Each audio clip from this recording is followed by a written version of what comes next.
Hey everybody, it's been a while since we did just a classic movie review, but I just saw the movie Wish, and honestly,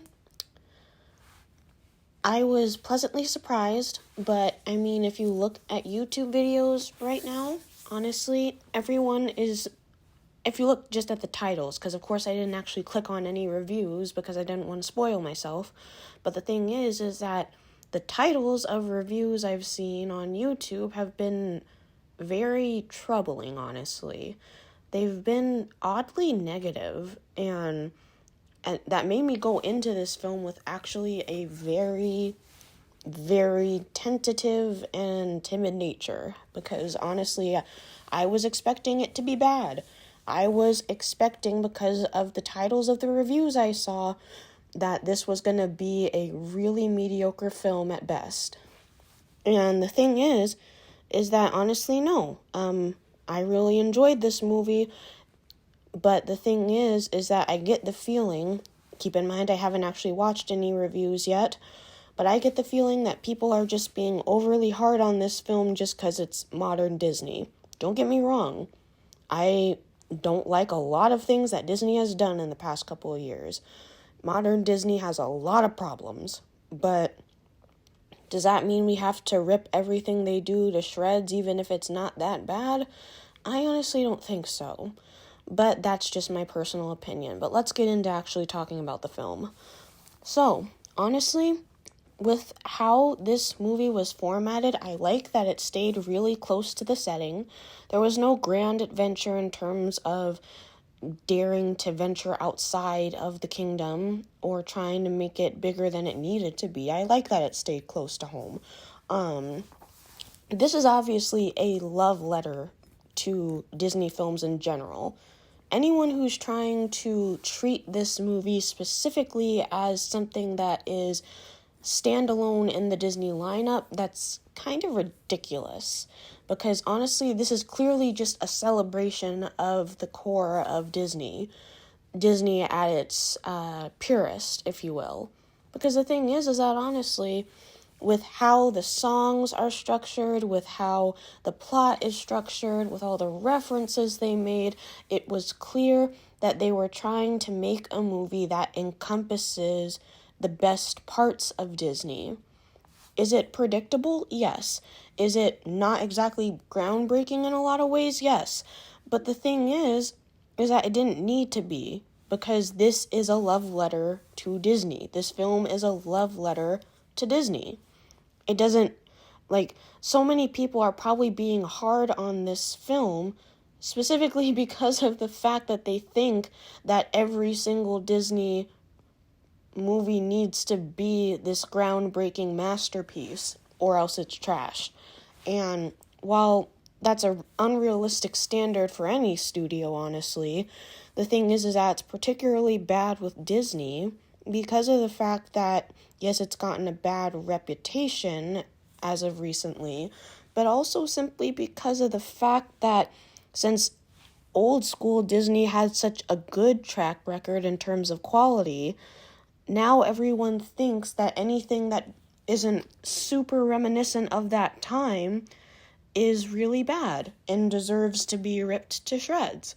And it's honestly kind of ridiculous because this movie, honestly, I mean, it's literally about wishing and just the magic of following your dreams. And the thing is that kind of cheesy? Yeah, sure. But also, that's what Disney started out with. And also, I feel like the plot of this movie, getting into the nitty-gritty, no spoilers, but I will get into how the plot is basically, how it really benefits the message that they were going for. The plot, honestly, is simple in the sense that all it tries to do is have the message of follow your dreams, make your wishes come true, even if it's going to be hard, even if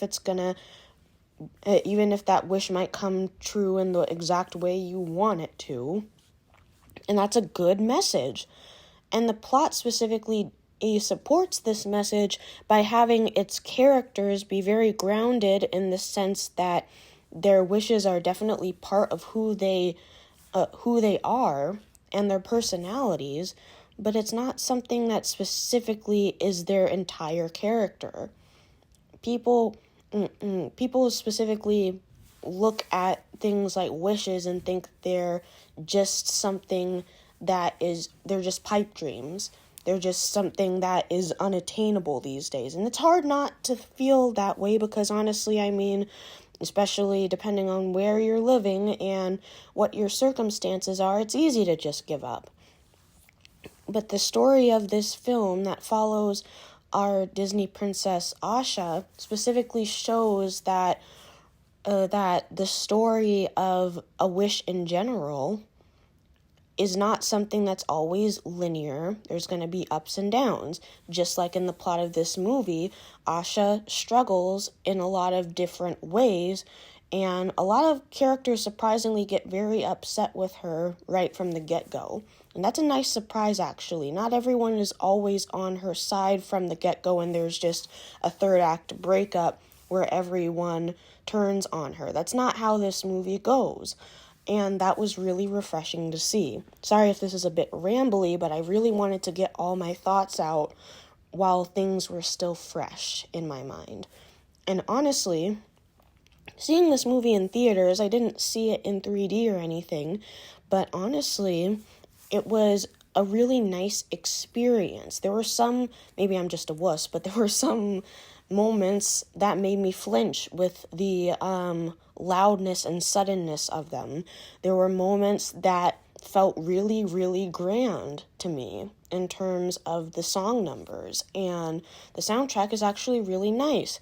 I'd probably, for Disney, I'd put it in like B tier, C tier, honestly, but it's nothing super special, but they're perfectly good songs in terms of how they serve the story and how they feel powerful in the moment.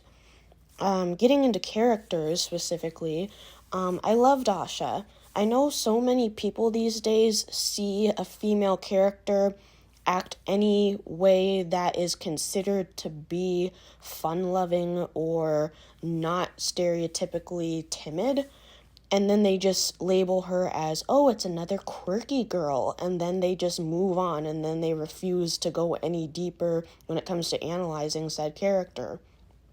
Like, I can understand why people are tired of that trope, and I can understand why people would look at a trailer and just automatically see a female character acting quirky and then just not be okay with it and just be turned off by it. I get it. If it's not your thing, that's fine. But you can't just completely write off a character in terms of actually analyzing them just because you don't like their personality. And honestly, I would rather have a quirky female character than a boring flat one that doesn't have any personality other than simply not being quirky. And that's just a pet peeve of mine. But specifically what I loved about Asha is not just her quirkiness. It was specifically the fact that she is super, and I mean like super, super realistic in the sense that she understands that her actions have consequences, but she also is realistic in the fact that she understands what is her fault and what is clearly not her fault. She doesn't go through specific character development that only revolves around her struggling with fault or struggling with feeling guilty about something that she shouldn't feel guilty about.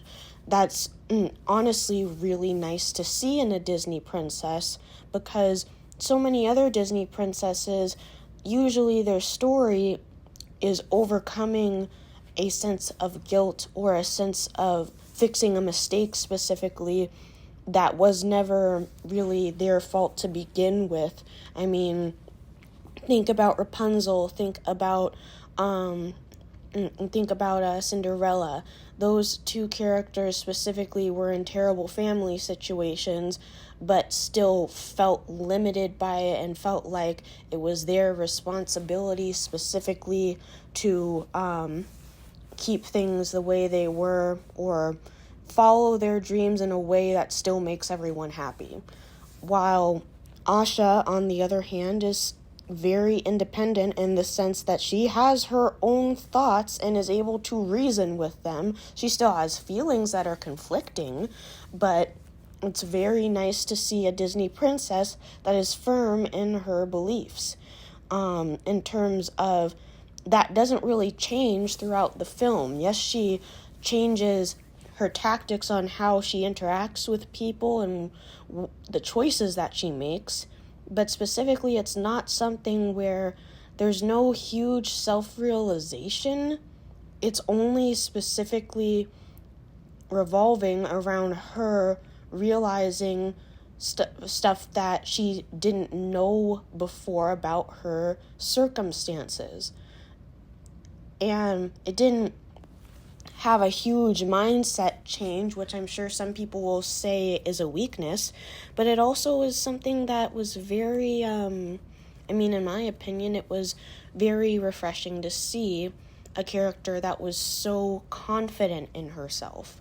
So that's just my take on it, but I'd love to hear your thoughts specifically about Asha's character. I also really liked the little star character.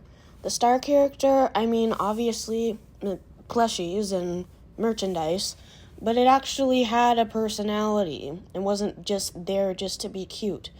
It had a bigger sense in the plot of purpose, and it also was definitely something that I feel like was more than just a fun side character.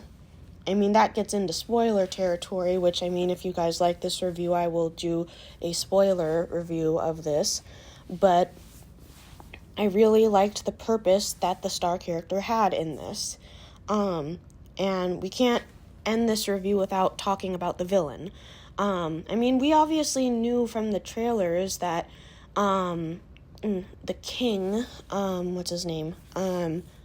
Magnifico, he was obviously the villain from the get-go. They didn't try to hide that at all.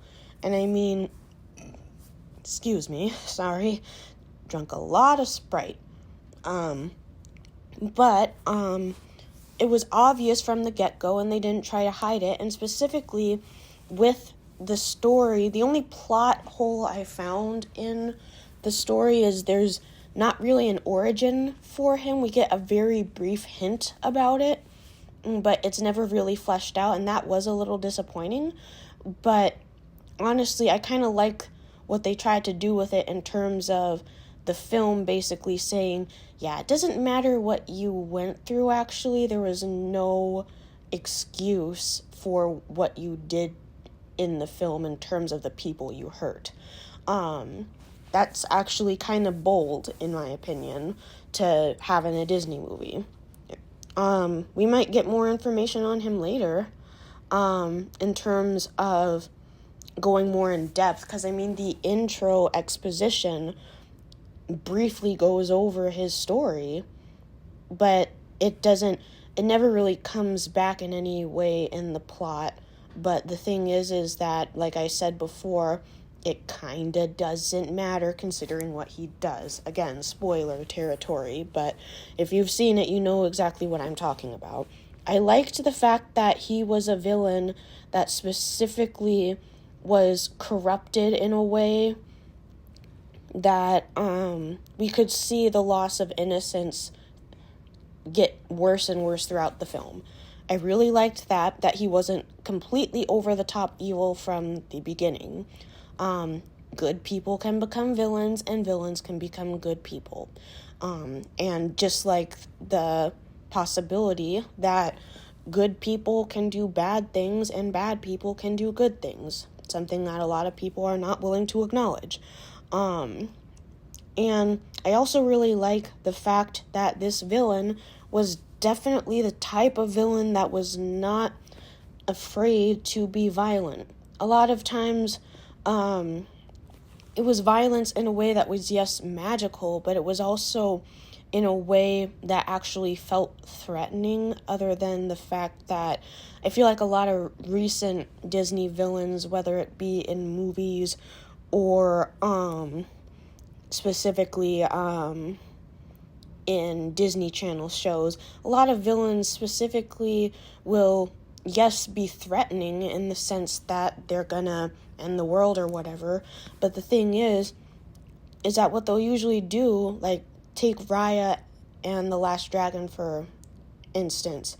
It was something where the villains in that movie specifically were either disembodied spirits or whatever, or specifically villains that only when they were violent, it wasn't something that felt threatening, because of the fact that these villains in that movie specifically they played it very safe in terms of specifically saying that, this is a villain that clearly doesn't like what they're doing exactly. Like, this villain in this movie, Wish,